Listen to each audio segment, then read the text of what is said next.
This is a heavy-duty photography light stand. It costs $60 if you were to purchase it. I was sent it to review for free. They haven't paid me for my review, so my opinions remain my own.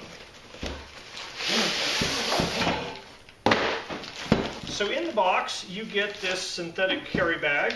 So in the bag stowed, this guy is 40 inches tall. And you do have to compress the springs to get this to fit in the bag, and you can't put this guy on top, so you're going to have to throw that in the bag with it.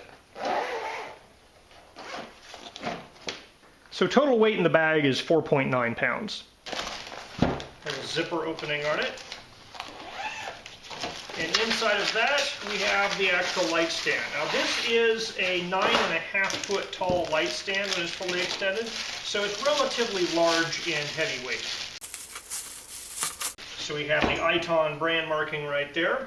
And if you've ever used a light stand, it's pretty much like all the others you've used, where these guys go out.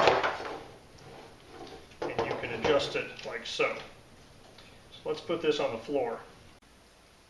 So to give you an idea of the scale of this guy, I can't even extend it all the way. No, it would hit my ceiling there. And that's not even including this little gimbal head they include. I mean, so this guy is when you need to get light up tall. So in here there are springs, so it's spring cushions. You might have heard that spring right there. And so basically when you drop it down, it has that spring cushioning. You actually have to push down against the spring if you want to lock this guy at the lowest setting. So on the top you got your 1/4x20 knob at the top, and then this to clamp onto lights.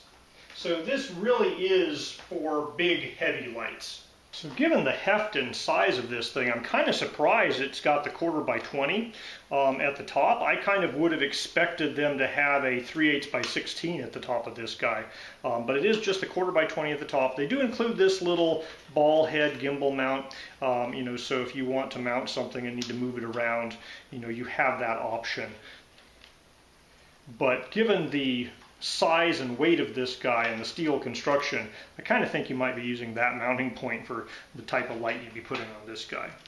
I feel a little silly using a lightweight LED battery powered light on the top of this thing because it's really not taking advantage of the capabilities of this stand.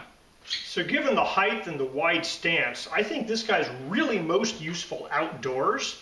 Now the downside that you're making for the price point is that it is entirely steel construction.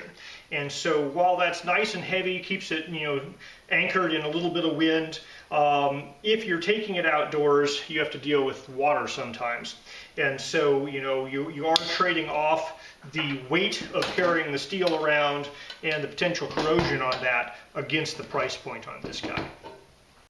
I could also see this being used for an outdoor work light, not necessarily photography, but just to elevate some type of work light up high.